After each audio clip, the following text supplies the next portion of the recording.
I've always been the type of guy who seeks out the most exciting path in life. I'm from the States, and as soon as I graduated from university, I knew I wanted to see more of the world.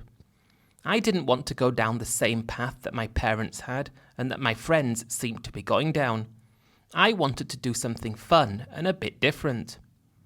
I found myself at the age of 21 not knowing what direction to take. Fresh out of university and full of drive and ambition, I just didn't, however, want to work at home. I spent so much time looking at where I could go and what I could do. There were so many exciting things that I was very close to doing. I looked at teaching in countries like Mexico and other countries in South America, and I don't know what it was that stopped me from doing that, but I quickly found myself working a normal, boring corporate job. By the time I turned 40, I still hadn't left the States, and that's all I wanted to do. The positive of the job that I worked was that I did make good money. I tried to put away a lot of it for the future, with hopes that one day I could follow what my dreams were and see the world. 19 years in the same job, with decent savings in the bank, I felt like I finally could do something. I felt like I was having a midlife crisis, and I had a now or never mentality, but if I don't do something now, I never will. Or I might do it when it's too late to be able to enjoy myself. So I quit my job with the plan to travel for the next 3 years, and I hoped that in those 3 years I would find a new purpose and a new calling, and I fully expected to be living in a brand new country permanently by that time. I got my passport. I still hadn't had a passport up until now, and I first went to Mexico. We're told that Mexico, because it's so close to home, is the easiest place to go to. And when I arrived in Mexico City, I instantly regretted the past 19 years that I had not done anything I wanted to do. It always made me feel better when I remember that I did have savings, and I probably wouldn't have the amount of money I had if I did travel earlier. So I tried to put my disappointment to one side and enjoy it while I was there. From Mexico, I went to Colombia, Argentina, and then Brazil. All countries I loved and were even better than I thought they were going to be. My next stop was Europe. From England, I travelled to France, Germany, Switzerland, and Italy.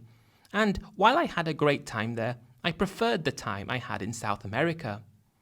Europe, although there are many different countries and different things there, it felt it was too rigid, and I was looking for a more flexible place where I could have more autonomy. I did really like Milan in Italy. That was my favourite place in Europe, but I never had feelings when I was there that I could move there. This is what I was doing after all, looking for somewhere that I could move to.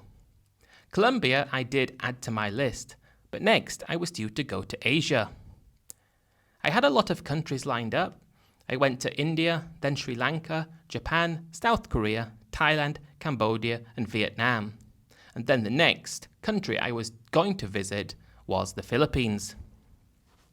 When I arrived in the Philippines, after the first week which I spent in Manila, I'd already made up my mind that this was the best country I'd been to, and I didn't want to go anywhere else. How I felt about the Philippines was like you could pick the best bits out of some of the countries I'd already been to, but you could put them all in one location. I was only in Manila for a first week, and I knew there was so much more to explore, and I didn't feel like I wanted to leave the Philippines and go somewhere else. Every time I was in a country, I did enjoy myself. I had a really good time, but I was always thinking about what comes next. Where am I going to go next? However, now, all of a sudden, I didn't want to go anywhere else. The Philippines was my new favourite country. I tried to put it to the back of my mind that imagine if I came 20 years ago. I'd have seen this part of the world in a very different light, and even to this day, I still have those regrets. Also, if I had gone before, I may not have had the problems that I had and made the mistakes I did, because I felt like I was trying to fit everything in that I had missed over the past 19 years. But what could be for sure was that I didn't want to be anywhere other than the Philippines. One thing I really liked about the Philippines were the girls. Everything about the girls in the Philippines I thought was better than all the other girls in all the other countries I'd been to. I think you can compare Philippine girls to Thai girls. I spent some time in Thailand and I loved the girls there, but I felt Thailand was quite xenophobic. A sort of in the background xenophobia, where they make you feel welcome and smile at you and show a sense of gratitude that you're there. But it felt like you weren't welcome deep down, and if they could have their choice, they would rather you weren't there and you were just being used for the money. In the Philippines, I didn't feel like that. I know I've read stories and heard stories with people say the exact opposite, so everyone's experience is different. This is my experience, so just because I prefer the Philippines, that doesn't mean that you will. I knew lots of people who didn't like the food in the Philippines, but I loved it. I could have Western food anytime I wanted that was affordable, but the local cuisine, if you went to the right place, was good. I'd never have any problems with the food. If anything, Thai food was too spicy, so I welcomed being in the Philippines, where the food was more edible for me. During my first week in Manila, I spent a lot of time exploring. Makati was my favourite place. I did a lot of exploring around the whole city, but what I liked about Makati was the nightlife and the abundance of restaurants that I like, and the international feel that you had when you were there. But the thing that I liked the most were the girls. I did go into some of the bars on P. Burgos Street, and I had a wild time there. But one thing I liked was just how easy it was to talk to people when you were out during the day. I was walking over a bridge in Makati. I can't quite describe to you exactly where it was, but you know the river close to Makati, and there are lots of bridges going over it. I was walking across one of them. In the other direction coming was a girl. I pretended not to know where I was going, and I asked her directions, and she was so friendly and kind and nice and nothing like the girls back home. I struck up a conversation with her, and I started asking her some bits and pieces about Philippines, like where was she from, and I found myself arranging a date with her for that very evening. I got her number, and when I got back to the hotel, I called her up, and we met at a restaurant not far away. It was so easy to speak to her, and this was just the first of many experiences I had like it. It didn't go any further than the first date, but just the fact that I was able to go on these dates with girls that I felt were beautiful was really one of the best things about the Philippines. I left Manila for Angeles City. I'd read that was a place that you're either going to love or hate, and unfortunately, I was one of the guys that didn't like Angeles City. It was entertaining, and I went into some of the bars, and it was an experience I enjoyed. And nothing against going into places like that, but I didn't want to meet a girl somewhere like that. But I had a good time in Angeles, but it didn't last long. I think I was only there for 3 days before I went back to Manila, and I stayed there a bit longer while thinking where to go next.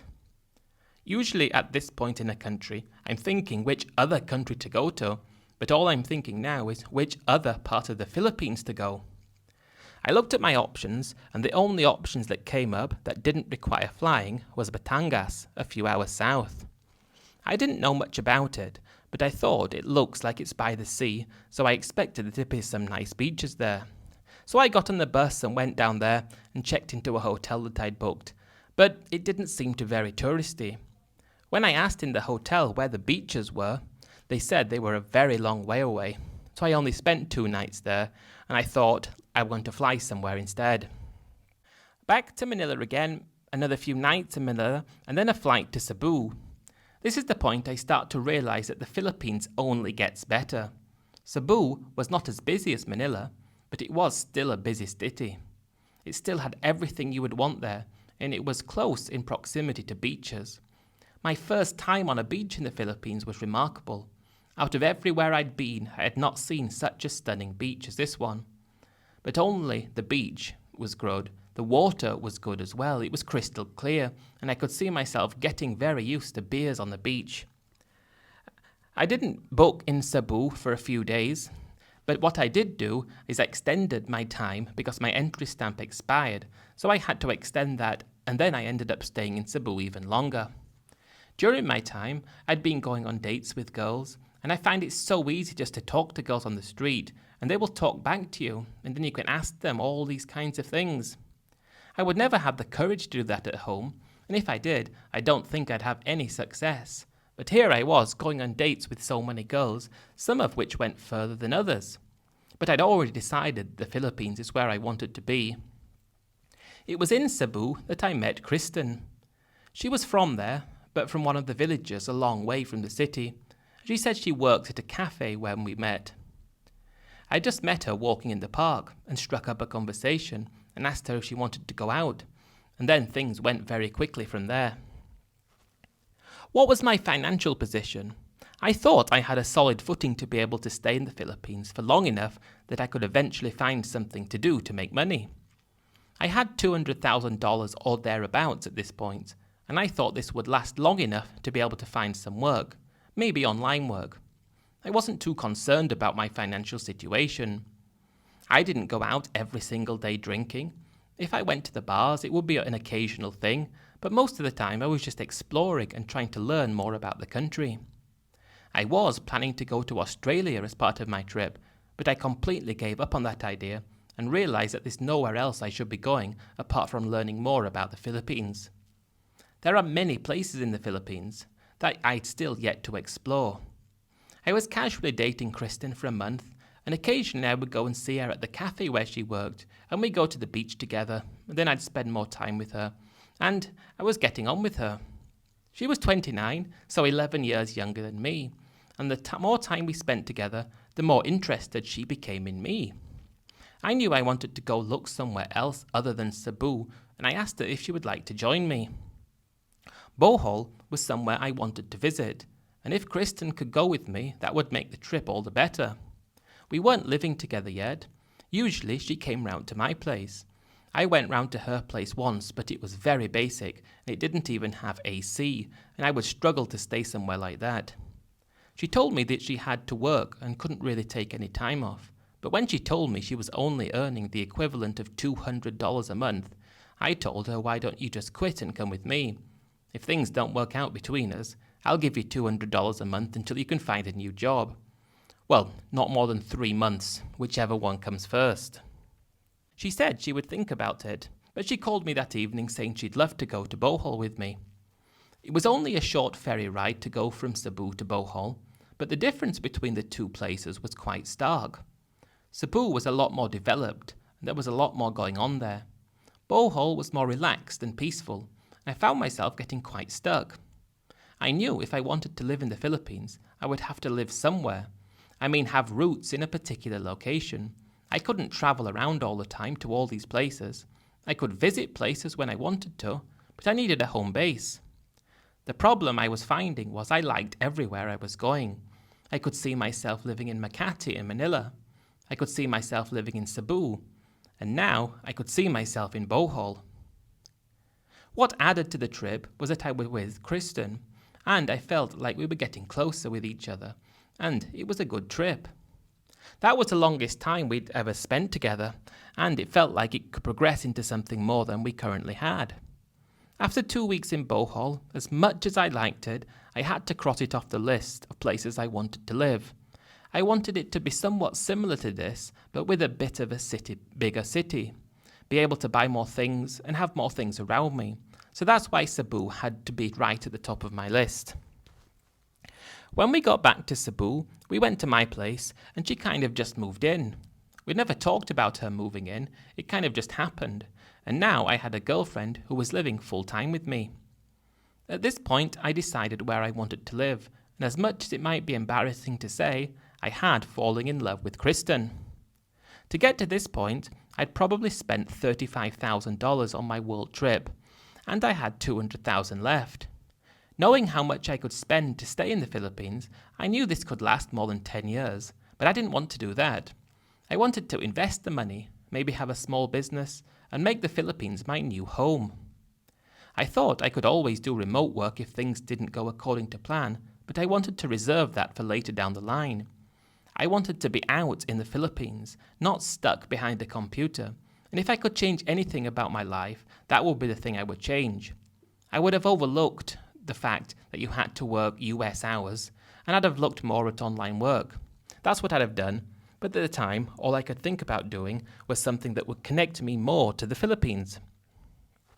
I was not prepared to rush into anything.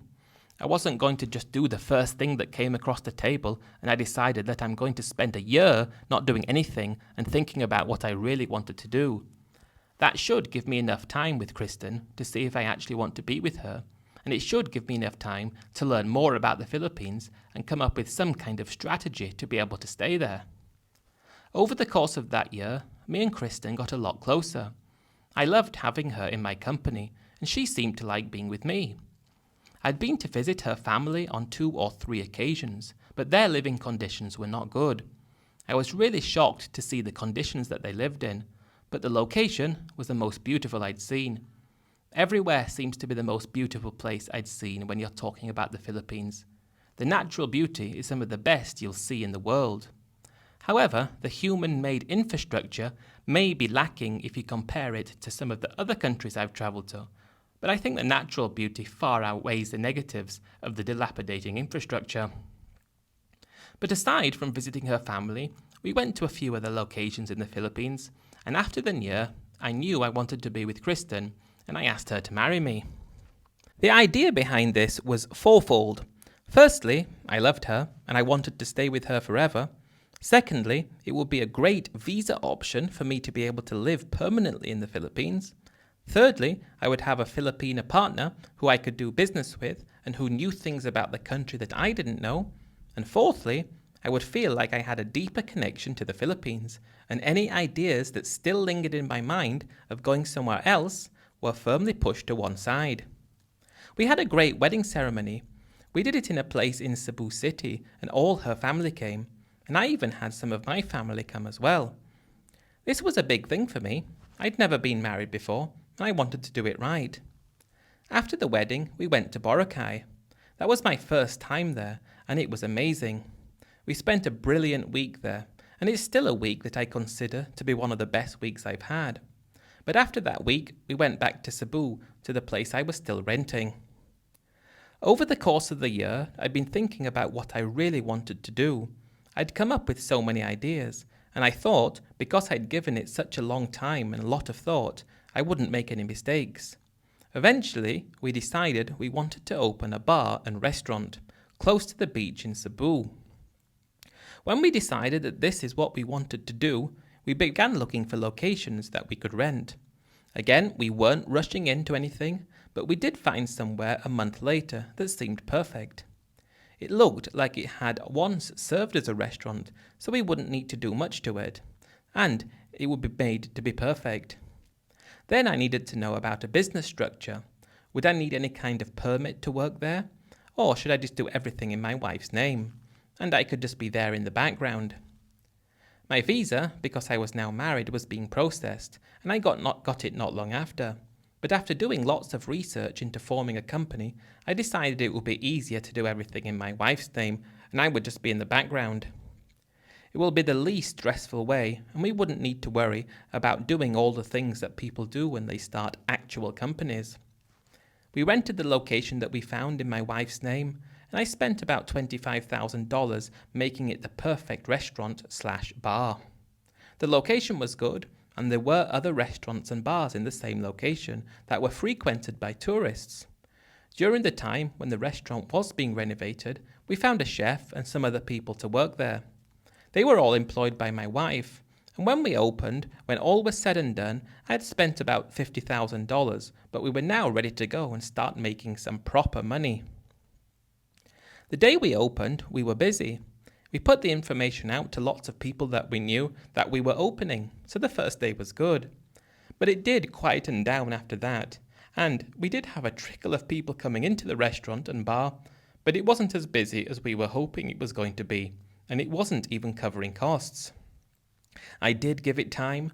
I wasn't expecting it to work straight away, but after a year and we're still not making any money for it, and I've spent a lot more money, I'm starting to think like we need a change. We need to do something different. We just sold normal Western food and beers and any other drinks, a typical bar and restaurant, and my wife was working really hard to try to make it work. But another year goes by, and at this point we have to close. It's just not making as much money as I expected it to. Although in the second year it was breaking even and occasionally giving me a little bit of money back, it wasn't anywhere near enough to be able to give us a lifestyle that we wanted. It was a costly mistake, and I was down to now approximately $100,000. And while I still felt confident that we were going to get something to work, I was starting to regret our failed attempt at the bar and restaurant. I was expecting it to work. Restaurants and bars close by were in business before we opened, and still in business today. Why didn't ours work? The food was great, the drinks affordable, and the location was good. Maybe we were just unlucky, because it wasn't through lack of trying that it failed. And next, we had to think what we were going to do. Again, I didn't want to rush into anything. I thought because I'd given the bar and restaurant such a lot of thought that it would give more chance of success. But this time, I needed to be sure, because this would be the last go we'd had at doing something. And that's when my wife said what would happen if we moved to where she came from. She could open a small shop and we could build a small house. And while we might not make as much money as we were hoping to, our overheads would be reduced and therefore we wouldn't need to. I did think back to the time I visited where she was from, and there was not much there. She lived 10 minutes away from a small town, and in that town there wasn't much of anything. There were some shops, a pork shop and bakery and other things that you get in the Philippines, but a shop that sold more of the things that people needed could be a good idea. She was talking about selling food and drink, similar to a supermarket but smaller, as well as clothes and other items. We went to look and everything seemed like this would be a good idea. But again, I didn't rush into it. I thought about this for 3 months, multiple trips back to where she was from, lots of thought going into it, looking at other shops that had been there for a long time. After careful consideration, I decided that this would be the best thing to do. I could take some of my remaining funds and build a small house, and then on the land, my wife already owned a piece of land that happened to be adjacent to a road, we'd build a shop at the front. I knew it was risky investing more money after losing some with the bar and restaurant, but I knew I needed to do something. I wish I just resorted to doing remote work, but the problem with that was I couldn't be in the Philippines for much of the day. I'd be stuck, sat in front of a computer, being in the Philippines in name only, and that's not how I wanted to exist. I wanted everything I did to be in the Philippines. Also, I knew some guys that did remote work from companies in the States, and they had to work US hours. If I could go back in time, I would have accepted working US hours.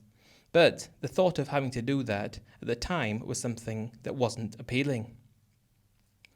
We're still living in the place that I had rented originally, and we started construction on a very small house in her town. We only spent $25,000 on the house. It was small, but it was all that we needed. We spent an extra $10,000 building another small construction site outside for the shop, but it was still big enough to sell everything that my wife thought she'd be able to sell.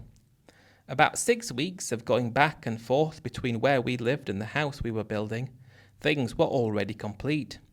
It was very quick to get things done there, but then again, you look at the quality of the build and it's not something to write home about, but it was all we needed. We spent another $5,000 buying everything for the shop, and we opened and moved into our new house. It was a great feeling to be there. I would have preferred it if she came from somewhere close to a beach, but it was quite inland. But my life changed considerably when we moved. I was used to being able to walk anywhere to get anything, but now we had to drive, which meant I had to buy a car, and that was another $10,000 I spent for that. So I'd spent $50,000 more, and I had $50,000 left. I projected that we were going to make about $600 a month from the shop, and that could cover our very basic living costs, while I was thinking of something else to do to make more money. That's all I was thinking about at that moment, making sure that our day-to-day necessities were covered, and once that was in place, then we could look at making more. The problem was, the shop was hardly making anything, and not many people were coming in. She wasn't making $600 for the first 3 months, probably not even $60. Added to that, I was really struggling to keep my budget under $600, even without rent to pay. There were some non-negotiables I needed, such as air conditioning, which meant the electric needed to be turned on all the time, and also other things that we spent that meant we were spending $1,000 a month. At this point, I should have seriously considered what my options were. Should I have swallowed my pride and tried to find remote work? But I kept moving ahead. After we'd had the shop for 6 months, I'm starting to get worried. I'm starting to get angry, and I'm taking it out on my wife. I suppose there was nothing that she did to warrant my level of anger directed towards her, but at the time, I felt like she should have known that the shop wouldn't have sold as much as we thought. But then again, should I have known? Our relationship completely broke down because of this. I was in the house and she'd be in the shop, and then she'd start sleeping in the shop even though it didn't have AC. I was just spending all my time indoors, reading, and I started to drink a lot, more than I did before, just to pass the time. That cost money that I hadn't factored into things. My wife was trying to make the shop work, and I was trying to think of something else. I was happy with my life in the Philippines, but I needed something close to a US salary to be able to enjoy myself there. When I tried to reduce my cost of living, even though it was possible to live on that amount of money, it wasn't fun, and I wasn't enjoying it. And then we started arguing and fighting all the time about money problems. To add to the problem, I found that my wife had been seeing someone for 3 months, ever since our relationship broke down. She'd been seeing someone else. When I found out, I was devastated. Not only had we lost money at the first business, now I built this house on her land and the shop for her, and then she went and had someone else. Just waiting for me to go, that's how it felt. But we lasted another year, but she was not the same again, and she never even slept in the same house as me. She was living in the shop, and when I arrived back one day after I'd been out, I guess I was earlier than she expected I was going to be, and the guy she was seeing was in the shop with her. I made so many mistakes, and after spending more money and wasting so much trying to get myself in a position to be able to stay in the Philippines, I realized I needed to go home, and there was nothing I could do about it. My wife didn't care. She seemed to be just happy that she had the house and shop. While it might not look like much from the outside, what she has is far more considerable than most of the people where she came from, and even though it might not be enough for me to be able to live there and enjoy myself, for her, she's now in a position in the village and had that position elevated, and that was down to me. When I left and returned home, I was a broken man. I couldn't believe what had happened to me, and the years had gone by since then, and I still think about it, and I'm bitter about what happened. I guess a lot of it was my fault, but all I wanted to do was be able to stay in the Philippines with a reasonable amount of money every month. And I tried. Things that I thought would work didn't work, but I did try. Then I enriched a local Filipina at my expense, and I had to return home to fix the problems that I caused for myself, while allowing her to live where I wanted to live. I decided after that I would not try to move to a different country again, and I'm lucky to have just crossed the point where I have more than what I lost when I was in the Philippines, and it's the little things like that that make me understand that things could have been worse. I don't know how they could have been worse, but they could have been, so if you are going to the Philippines, it's best to do so with money from your own country. Keep the Philippines separate from the rest of your life, even if you're living in the Philippines full time, because if you don't, it could ruin you, like it did me.